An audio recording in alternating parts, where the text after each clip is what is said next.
ओम नमः शिवाय। ओम नमः शिवाय। हर हर महादेव। हर हर महादेव।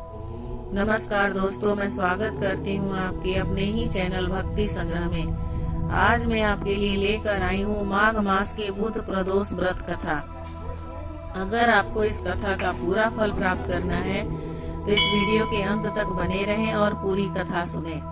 भगवान शिव जी को समर्पित प्रदोष व्रत का हिंदू धर्म में काफी महत्व माना गया है। माघ मास के पहले प्रदोष व्रत पर भगवान शिव की विधिवत पूजा करने से जीवन में सकारात्मक प्रभाव पड़ता है। तो आइए वीडियो की शुरुआत करते हैं। हर मास के कृष्ण और शुक्ल पक्ष की त्रयोदशी तिथि को प्रदोष व्रत रखा जाता है। ऐसे ही माघ मास के कृष्ण पक्ष की त्रयोदशी को प्रदोष व्रत पड़ रहा है। बुधवार के दिन पड़ने के कारण इसे बुध प्रदोष व्रत कहा गया है। इस दिन भगवान शिव की विधिवत पूजा करने का विधान है।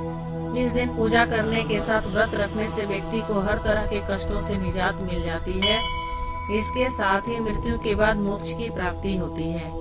एक कथा के अनुसार प्राचीन काल में एक गरीब पुजारी हुआ करते थे। उस पुजारी के मृत्यु के बाद उसकी विधवा पत्नी अपने भरण पोषण के लिए पुत्र को साथ लेकर भीख मांगती हुई शाम तक घर वापस आती थी। एक दिन उसकी मुलाकात विदर्भ देश के राजकुमार से हुई, जो कि अपने पिता के मृत्यु के बाद दर दर भटकने लगे थे। उसकी यह हालत पुजारी की पत्नी से देखी नहीं गई। वह उस राजकुमार को अपने साथ अपने घर ले आई और पुत्र जैसा रखने लगी। एक दिन पुजारी की पत्नी अपने साथ दोनों पुत्रों को सांडिल्य ऋषि के आश्रम ले गई। वहां उसने ऋषि से शिव जी के प्रदोष व्रत की कथा एवं विधि सुनी तथा घर जाकर अब वह भी प्रदोष व्रत करने लगी। एक बार दोनों बालक वन में घूम रहे थे। उनमें से पुजारी का बेटा तो घर लौट आया, लेकिन राजकुमार वन में ही रह गया। उस राजकुमार ने गंधर्व कन्याओं को क्रीड़ा करते हुए देखा तो उनसे बात करने लगा। उस कन्या का नाम अंशुमति था। उस दिन राजकुमार घर देरी से लौटा।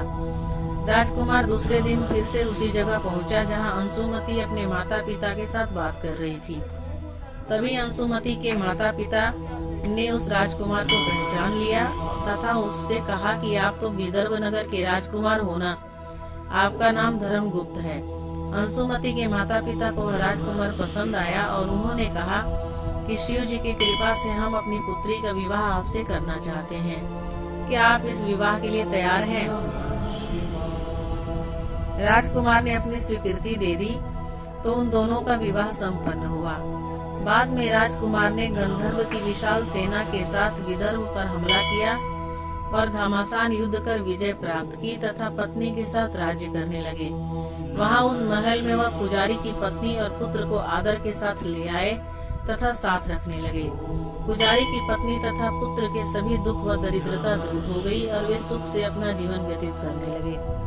एक दिन अंशुमति ने राजकुमार से इन सभी बातों के पीछे का कारण और रहस्य पूछा। तब राजकुमार ने अंशुमति को अपने जीवन की पूरी बात बताई और साथ ही प्रदोष व्रत का महत्व और व्रत से प्राप्त फल से भी अवगत कराया। उसी दिन से प्रदोष व्रत की प्रतिष्ठा व महत्व बढ़ गया तथा मान्यता अनुसार लोग यह व्रत करने लगे।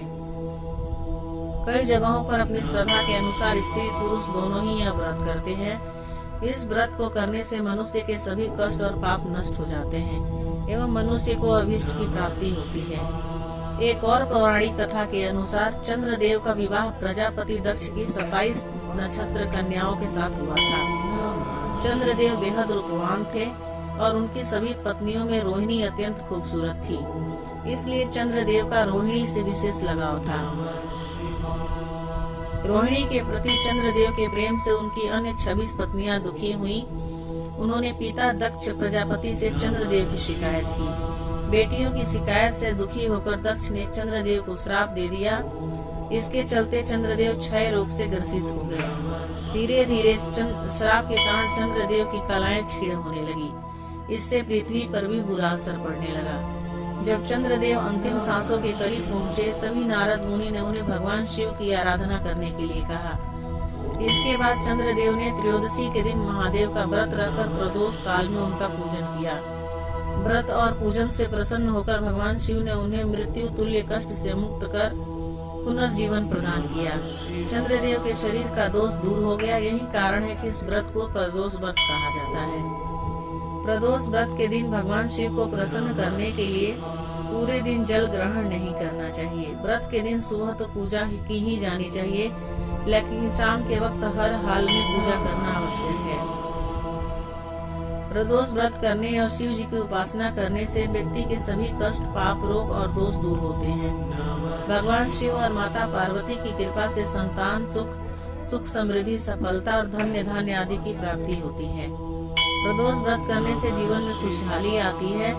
प्रदोष व्रत के दिन शिव चालीसा का पाठ भी करना चाहिए। प्रदोष व्रत को रखने से 2 गायों को दान देने के समान पुण्य फल प्राप्त होता है। इस व्रत को लेकर एक पौराणिक तथ्य सामने आता है कि एक दिन जब चारों ओर अधर्म की स्थिति होगी, अन्याय और अनाचार का एकाधिकार होगा, मनुष्य में स्वार्थ भाव अधिक होगी, व्यक्ति सत्कर्म करने के स्थान पर नीच कार्यों को अधिक करेगा, उस समय में जो व्यक्ति त्रयोदशी यानी प्रदोष का व्रत रख शिव आराधना करेगा, उस पर शिव जी की कृपा होगी। इस व्रत को रखने वाला व्यक्ति जन्म जन्मांतर के फेरों से निकलकर मोक्ष मार्ग पर आगे बढ़ता है, उसे उत्तम लोक की प्राप्ति होती है। तो दोस्तों, ये माघ मास के बुध प्रदोष व्रत की कथा आपको कैसी लगी, मुझे कमेंट करके जरूर बताइएगा। अगर आपको मेरी वीडियो अच्छी लगी हो और अगर आप मेरे चैनल पे नए हैं तो प्लीज सब्सक्राइब कर लीजिए, ताकि जब भी मैं कोई वीडियो डालूं आपके पास नोटिफिकेशन